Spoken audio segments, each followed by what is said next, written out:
আসসালামু আলাইকুম রহমতুল্লাহি ওবরাকাতুহ। আলহামদুলিল্লাহি ওয়াহদা ওয়াসসালাতু ওয়াসসালামু আলা মান লা নাবিয়্যা বা'দা ওয়া আলা আলিহি ওয়া সাহবিহি ওয়া মাওয়ালা। সম্মানিত ভাই ও বোনেরা, নবী সাল্লাল্লাহু আলাইহি ওয়াসাল্লামের সিরাত আমরা যদি পুরা জিন্দেগি আলোচনা করি তা একজন মানুষের পুরা জীবন শেষ হয়ে যাবে, কিন্তু নবী সাল্লাল্লাহু আলাইহি ওয়াসাল্লামের সিরাত আলোচনা করে শেষ করা যাবে না। তা আমরা যেহেতু নবী সাল্লাল্লাহু আলাইহি ওয়াসাল্লামের উম্মত, নবী সাল্লাল্লাহু আলাইহি ওয়াসাল্লামকে জানা চিনা আমাদের উপরে ফরজে আইন। আল্লাহ রসুল সাল্লাল্লাহু আলাইহি ওয়াসাল্লামকে জানতে হবে, চিনতে হবে, মানতে হবে। কারণ আমার আপনার কবরে গেলে তিনটি প্রশ্নের একটা প্রশ্নই হলো ওয়ামান নাবিয়্যুকা। তাহলে নবী সাল্লাল্লাহু আলাইহি ওয়াসাল্লামকে জানা এটা ফরজ। এই কারণে আমরা একবারে যেটুকু না জানলে নয়, এরকম সংক্ষিপ্ত আকারে আমরা নবী সাল্লাল্লাহু আলাইহি ওয়াসাল্লামের সিরাত আলোচনা করছি। তা আজকের 53তম পর্বে আমরা যে বিষয়টি আলোচনা করব সেটি হলো মিন দালাইলেন নবুওয়াহ। ইতিপূর্বে আমরা নবী সাল্লাল্লাহু আলাইহি ওয়াসাল্লামের নবুয়তের দলিল, আমরা 5টি নবুয়তের দলিল গত পর্বে আলোচনা করেছি। আজকে আরও কয়েকটি নবুয়তের দলিল আমরা 53তম পর্বে আলোচনা করব ইনশাআল্লাহ। আর 54তম পর্বে খাসাইসুর রাসূল সাল্লাল্লাহু আলাইহি ওয়াসাল্লাম, নবী সাল্লাল্লাহু আলাইহি ওয়াসাল্লামকে আল্লাহ রাব্বুল আলামিন এমন কিছু বৈশিষ্ট্য দিয়েছেন যে বৈশিষ্ট্যগুলো আর কোনো নবী রাসূলকে আল্লাহ রাব্বুল আলামিন দেন নাই। এরকম কিছু গুরুত্বপূর্ণ বৈশিষ্ট্য, তো এই বৈশিষ্ট্যগুলো আমরা 3 পর্বে আলোচনা করব। আজকের পর্বে কয়েকটি আলোচনা করব, তারপরে আরও 2 পর্বে আমরা নবী সাল্লাল্লাহু আলাইহি ওয়াসাল্লামের খাসাইসের উপরে আলোচনা করার চেষ্টা করব ইনশাআল্লাহ। আমরা প্রথমে আসি নবী সাল্লাল্লাহু আলাইহি ওয়াসাল্লামের নবুয়তের দলিল, দালাইলুন নবুওয়াহ মানে নবুয়তের দলিল। আল্লাহ রাব্বুল আলামিন কোনো মানুষের গায়ের মধ্যে একটা সাইনবোর্ড লাগাই দেন না যে উনি আল্লাহর নবী। যুগে যুগে যত আম্বিয়া আলাইহিমুস সালামকে পাঠাইছেন, কারো গায়ের মধ্যে, কারো কপালের মধ্যে, কারো চেহারার মধ্যে কোনো জায়গায় লেখা ছিল না যে উনি নবী। তাহলে উনাকে নবী হিসাবে মানুষ চিনবে কেমনে? আল্লাহ রাব্বুল আলামিন এই মানুষটাকে যাতে মানুষ নবী হিসাবে সহজে চিনতেই পারে, এই কারণে কিছু দলিল প্রমাণ দিয়ে দেন। প্রত্যেক নবী রাসূলের সাথে আল্লাহ রাব্বুল আলামিন কিছু দালায়েল, দলিল প্রমাণ দিয়ে দেন। পৃথিবীর মানুষ এই দলিল প্রমাণগুলো দেখলে চিনি ফেলবেন যে উনি আল্লাহ সুবহানাহু ওয়া তাআলার নবী। এই কারণে নবী সাল্লাল্লাহু আলাইহি ওয়াসাল্লামকেও আল্লাহ রাব্বুল আলামিন এরকম অনেকগুলো নবুয়তের দলিল দিয়েছেন। এগুলাকে বলা হয় দালাইলুন নবুওয়াহ। দালাইল হলো দলিলের বহুবচন। দলিলের বহুবচন হলো কি? দালাইল। তো দালাইলুন নবুওয়াহ মানে নবুয়তের দলিল সমূহ। যুগে যুগে অনেক কিতাব লেখা হয়েছে, আল্লাহ তাআলা তা কিতাব আছে দালাইলুন নবুওয়াহ, নবুয়তের দলিল সমূহ। 6 নম্বর দলিল যেটা নবুয়তের দলিল, আমরা 5টা আগে আলোচনা করছি। 6 নম্বর যে দলিলটা, এটি হলো আন্নাল্লাহ আযজা ওয়া জাল্লা খারাকা লাহুল আদা মিরারান ফি উমুরিন কাসীরা। আল্লাহ রাব্বুল আলামিন নবী সাল্লাল্লাহু আলাইহি ওয়াসাল্লাম থেকে এমন কিছু অলৌকিক ঘটনা প্রকাশ করেছেন যেটা স্বাভাবিকভাবে কোনো মানুষ থেকে এরকম ঘটনা প্রকাশ পায় না। এটা নবুয়তের একটা বড় দলিল। অনেকগুলো ঘটনা এরকম ঘটেছে যে নবী সাল্লাল্লাহু আলাইহি ওয়াসাল্লাম এই কাজগুলো করেছেন, যেটা স্বাভাবিকভাবে হওয়ার কথা নয়। যেমন একটা আসেন, সহিহ আল বুখারীর মধ্যে এই হাদিস বর্ণিত হয়েছে, জাবের বিন আব্দুল্লাহ রাদিয়াল্লাহু তাআলা আনহুর বর্ণিত হাদিস। জাবের বিন আব্দুল্লাহ রাদিয়াল্লাহু তাআলা আনহুমা বলেন, আমার আব্বা যেদিন উহুদের ময়দানে গেলেন, সকালবেলায় উহুদের যুদ্ধ শুরু হবে, রাত্রিবেলায় আমার আব্বা বলতেছেন, জাবের, কালকে উহুদের ময়দানে সর্বপ্রথম যে মানুষটা শহীদ হবে আমার কাছে মনে হচ্ছে আমি সেই ব্যক্তি। সুবহানাল্লাহ। অর্থাৎ তিনি রাত্রে থেকে প্রস্তুতি নিতেছেন, কালকে এমন বীর বিক্রমে জিহাদে নেমে পড়বেন। কারণ সাহাবায়ে কেরাম যখন শত্রুর মোকাবেলা করার সুযোগ পেতেন তখন বলতেন, আমার ইমানের প্রমাণ, ইমানের তাসদিক, ইমানের সত্যতা দেখানোর সময় এসে গেছে।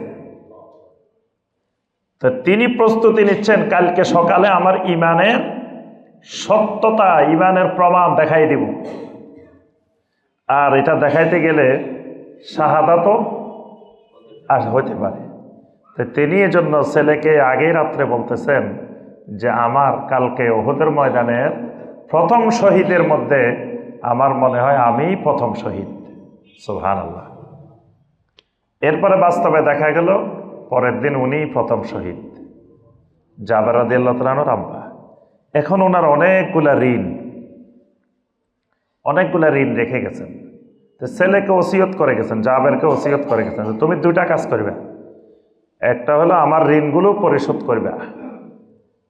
নবী সাল্লাল্লাহু আলাইহি সাল্লাম কোনো ব্যক্তি মারা গেলে প্রথম জিজ্ঞাসা করতেন, এই লোকের কোনো ঋণ আছে কিনা।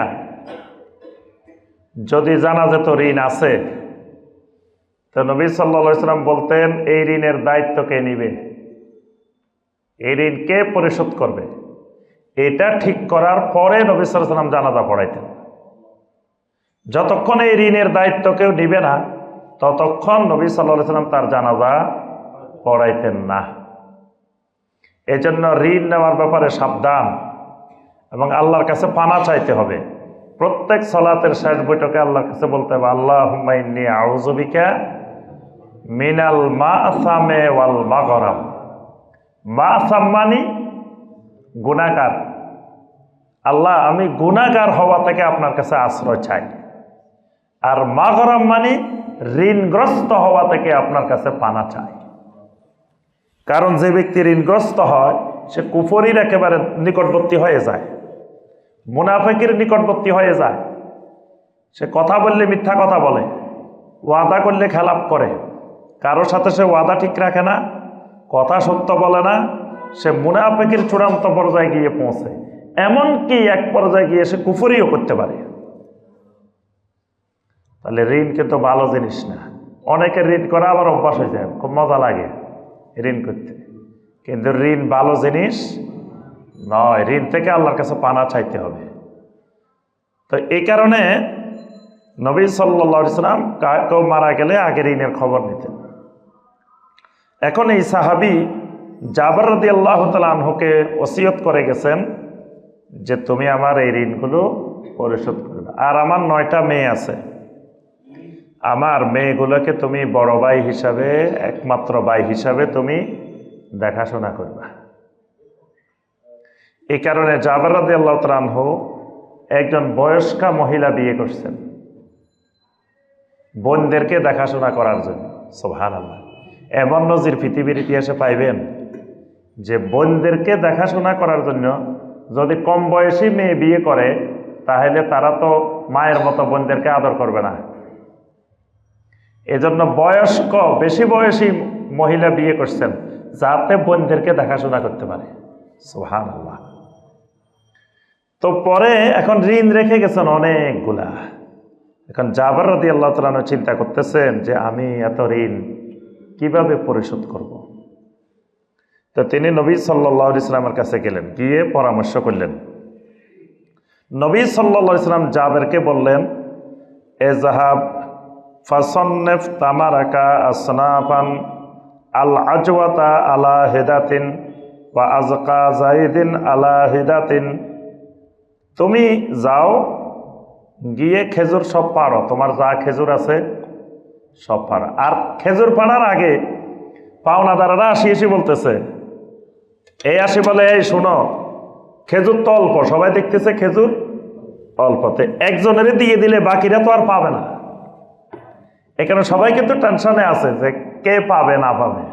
তো সব পাওনাদারেরা এসে তাকিতে, সবার আগে আমারটা দিয়ে দিবা, খবরদার আমারে না দিয়ে অন্য কাউকে দিবা না, এওকে আমাকে না দিয়ে অন্য কাউকে দিবা না। উনি পড়ে গেছেন মহাবিপদে, খেজুর অল্প, কয়জনকে দিবেন? তা আল্লাহ রাসূল সাল্লাল্লাহু আলাইহি ওয়াসাল্লাম বললেন, তুমি খেজুর পারো, খেজুর পেড়ে আজোয়া খেজুরগুলা এক জায়গায় রাখবে স্তূপ করে, আর অন্য খেজুরগুলা আলাদা আরেক জায়গায় স্তূপ করে রাখবে। রাখার পরে তুমি আমার কাছে আসবে, তারপরে তোমার বাবার ঋণের ফয়সালা কাকে দিব না দিব এটা আমি নবী ঠিক করব। সুবহানাল্লাহ। এরপরে যখন তিনি এই খেজুরগুলা পাইলেন, পাড়ি উনি আল্লাহ রসুলকে খবর দিতে যাইতেছেন, সবাই ধরে রেখেছে, জাবেরের যাইতে দেয় না। কয় দেখো জাবেরের কি বুদ্ধি, আল্লাহ রসুলকে আনতে যাইতেছে, যাতে আল্লাহ রসুলকে আনলে আমরা বলি যে না আমার দরকার নাই, আমার দরকার নাই। সবাই বলে আল্লাহ রসুলকে আনার দরকার নাই, আমাদেরটা দিয়ে দাও। জাবের রাদিয়াল্লাহু তাআলা বললেন, না, আল্লাহ রসুল সাল্লাল্লাহু আলাইহি ওয়াসাল্লাম বলছেন আমাকে যে তোমাদেরকে ঋণগুলো দেওয়ার আগে আমি যেন আল্লাহ রসুলকে জানি। তখন নবী সাল্লাল্লাহু আলাইহি ওয়াসাল্লামের কাছে গেলেন, নবী সাল্লাল্লাহু আলাইহি ওয়াসাল্লাম আসলেন, এসে পা জালাসা আলা আলাহু আও ফি ওয়াসাতিহি, আল্লাহ রসুল সাল্লাল্লাহু আলাইহি ওয়াসাল্লাম জাবেরের যে খেজুরের স্তূপ, খেজুরের স্তূপের উপরে নবী সাল্লাল্লাহু আলাইহি ওয়াসাল্লাম বসলেন। খেজুরের স্তূপের উপরে গিয়ে আল্লাহ রসুল সাল্লাল্লাহু আলাইহি ওয়াসাল্লাম বসছেন। বসি বলা শুরু, জাবেরকে বললেন, কাল্লিল কাউমে, দাও এবার তোমার পাওনাদার একজন একজন ডাকো, কে কে পাওনাদার আছে তোমার আব্বার ঋণ, একজন একজন ডাকতে থাকো। একজন আসে, তুমি কতগুলা পাইবা, এতগুলা দাও রে, এতগুলা দাও। আরেকজন আসে, দাও এতগুলা দাও। আরেকজন আসে, এতগুলা দাও। আর নবী সাল্লাল্লাহু আলাইহি ওয়াসাল্লাম আল্লাহর কাছে দোয়া করেন, আল্লাহ আপনি জাবেরের এই খেজুরের মধ্যে বারাকা দিয়ে দেন। কারণ জাবেরের বাবা যিনি ঋণ রেখে মারা গেছেন, উনি একমাত্র আল্লাহর দ্বীনের জন্যই শহীদ হয়েছেন। আল্লাহ রাব্বুল আলামিন এই খেজুরের মধ্যে এমন বারাকা দিয়ে দিলেন, জাবের রাদিয়াল্লাহু তাআলা বলতেছেন, আমি খালি মাপতেছি আর দিতেছি, মাপতেছি আর দিতেছি, মাপতেছি আর দিতেছি, সমস্ত পাওনাদারের খেজুর পরিশোধ হয়ে গেছে। ওয়া বাকিয়াত আমারি কান্নাহু লাম ইয়ানকুস মিনহু শাই, সব পাওনাদারের ঋণ দেওয়ার পরেও আমি দেখি আগে যে খেজুর আমি রাখছিলাম এখান থেকে এক জাররা পরিমাণও কমে নাই। যে খেজুর রাখছি ওই খেজুরেই আছে, কিন্তু আমার সব পাওনাদারের ঋণ পরিশোধ করা হয়ে গেছে। তাহলে এই যে খেজুর বাইর হলো কোথা থেকে? এটা নবী সাল্লাল্লাহু আলাইহি সাল্লামের কি নবুয়তের দলিল, এটা নবুয়তের বড় দলিল। আচ্ছা, আরেকটা ঘটনা, খন্দকের যুদ্ধের ঘটনা। খন্দকের যুদ্ধে মাটি কাটতে কাটতে আল্লাহ রসুল সাল্লাল্লাহু আলাইহি সাল্লামের পেটের মধ্যেও পাথর বেঁধেছিলেন। খন্দকের যুদ্ধেই সাহাবায়ে কেরাম পেটের মধ্যে পাথর বেঁধে রেখেছিলেন। জাবের রাদিয়াল্লাহু তাআলা আনহু দেখলেন আল্লাহ রসুল সাল্লাল্লাহু আলাইহি সাল্লামের পেটেও পাথর বাঁধা। তিনি দৌড়ায় ঘরে গেলেন, স্ত্রীকে বললেন, হাল ইনদাকা শাই, তোমার কাছে কিছু আছে কিনা? কারণ রাআইতু বিরাসূলিল্লাহি সাল্লাল্লাহু আলাইহি ওয়াসাল্লাম খামাসান শাদীদা, আমি আল্লাহ রসুল সাল্লাল্লাহু আলাইহি ওয়াসাল্লামকে অত্যন্ত ক্ষুধার্ত অবস্থায়, পেটে পাথর বাঁধা অবস্থায় দেখে আসছি, তোমার কাছে কোনো খাবার আছে কিনা? স্ত্রী বললেন, এক জব আছে আর ছোট্ট একটা বকরি আছে, ছাগল আছে, এর বাহিরে আর আমার কাছে কিছু নাই।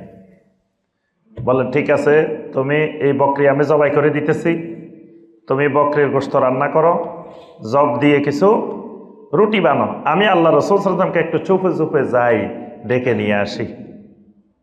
তো স্ত্রী যাওয়ার সময় বলে দিচ্ছে, লা তাফদাহনি বিরাসূলিল্লাহি সাল্লাল্লাহু আলাইহি ওয়াসাল্লাম ওয়া বিমান মাআহু, খবরদার আপনি কিন্তু রাসূলের কাছে যাই যখন দাওয়াতটা দিবেন চুপে চুপে দিয়েন, এক পাশে দিয়েন, কারণ সবাই তো ক্ষুধার্ত।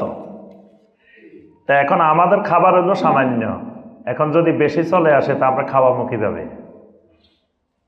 এখন জাবের রাদিয়াল্লাহু তাআলা আনহু বলেন, আমি সব রেডি করলাম, রেডি করে নবী সাল্লাল্লাহু আলাইহি ওয়াসাল্লামের দিকে যাচ্ছি দাওয়াত দেওয়ার জন্য। আমি যাওয়ার আগেই নবী সাল্লাল্লাহু আলাইহি ওয়াসাল্লাম বলে উঠলেন, ইয়া আহলাল খান্দাক ইন্না জাবেরান কাদ সানা সুওয়ারান ফাহাইয়া হালাম বিকুম। হে খন্দকের অধিবাসীরা, আহলে খন্দক, জাবেরের বাড়িতে তোমাদের সবার জন্য খাবার বানানো হয়ে গেছে, চলো সবাই জাবেরের বাড়িতে খাইতে যাই। এবার জাবেরের কি অবস্থা? জাবেরের খাবার বানাইছে 4-5 জনের। এখন নবী সাল্লাল্লাহু আলাইহি সাল্লাম দাওয়াত দিয়ে দিয়েছেন একেবারে আহলে খন্দক যত সাহাবী আছেন সবার দাওয়াত। তখন আল্লাহ রসুল সাল্লাল্লাহু আলাইহি সাল্লাম বললেন, জাবের মনে মনে চুপে চুপে যায় রাসূলকে বললেন, ইয়া রাসূলুল্লাহ সাল্লাল্লাহু আলাইহি ওয়াসাল্লাম, খাবার তো অল্প, আপনি যে সবাই দাওয়াত দিয়ে দিলেন। আবার জাবেরের দাওয়াত দেওয়ার আগে কিন্তু রাসূল দাওয়াত দিয়ে দিয়েছেন। নবী সাল্লাল্লাহু আলাইহি ওয়াসাল্লাম বললেন, যাও তোমার খাবার যা আছে সব এনে ডেকে রাখো, খাবার খুলিও না, আমি আসলে তারপরে খুলিও, যা আছে ডেকে রাখো। জাবের রাদিয়াল্লাহু তাআলা আনহু এসে ডেকে রাখলেন। ডেকে রাখার পরে আল্লাহ রসুল সাল্লাল্লাহু আলাইহি ওয়াসাল্লাম আসলেন, এসে জাবের রাদিয়াল্লাহু তাআলা আনহুকে বললেন যে এই গোশতের মধ্য থেকে তুমি গোশত দিতে থাকো, আর তুমি এই রুটি থেকে রুটিও দিতে থাকো। এইভাবে সমস্ত সাহাবায়ে কেরাম, খন্দকের সাহাবীরা সবাই খাইতেছে খাইতেছে খাইতেছে, পেট ভরে খেয়ে খেয়ে যাচ্ছে, রুটিও শেষ হয় নাই, গোশতও শেষ হয় নাই। সুবহানাল্লাহ। এটা নবী সাল্লাল্লাহু আলাইহি সাল্লামের নবুয়তের দলিল। এভাবে আরো অসংখ্য ঘটনা আছে। নবী সাল্লাল্লাহু আলাইহি সাল্লামের এক জায়গায় উজুর পানি শেষ, নবী সাল্লাল্লাহু আলাইহি সাল্লাম যেটুকু পানি ছিল এখানে এইভাবে আঙ্গুল দিয়ে রেখেছেন। নবী সাল্লাল্লাহু আলাইহি সাল্লামের আঙ্গুলের পাক দিয়ে ঝর্ণার মতো পানি প্রবাহিত হয়েছে। সমস্ত সাহাবায়ে কেরাম এই পানি দিয়ে ওযু করছেন। সুবহানাল্লাহ। তারপরে আপনার এই হুদায়বিয়ার কূপ পানি বন্ধ হয়ে গেছে। 1400 সাহাবী, তাদের বাহন, ওজুর পানি নাই, গোসলের পানি নাই, উটকে পান করানোর পানি নাই, সব শেষ। নবী সাল্লাল্লাহু আলাইহি ওয়াসাল্লাম একটু পানি নিয়ে কুলি করে কুলির পানিটা খন্দকের এই হুদায়বিয়ার কূপের মধ্যে নিক্ষেপ করলেন। সাহাবায়ে কেরাম বলেন, এই পানিটা নিক্ষেপের সাথে সাথে আমরা দেখতে পাচ্ছিলাম হুদায়বিয়ার কূপের থেকে জোয়ারের মতো পানি উতলে উঠতেছে। সুবহানাল্লাহ। এটা নবী সাল্লাল্লাহু আলাইহি ওয়াসাল্লামের কি নবুয়তের জন্য। এরকম আরো অনেকগুলা অস্বাভাবিক ঘটনা আছে।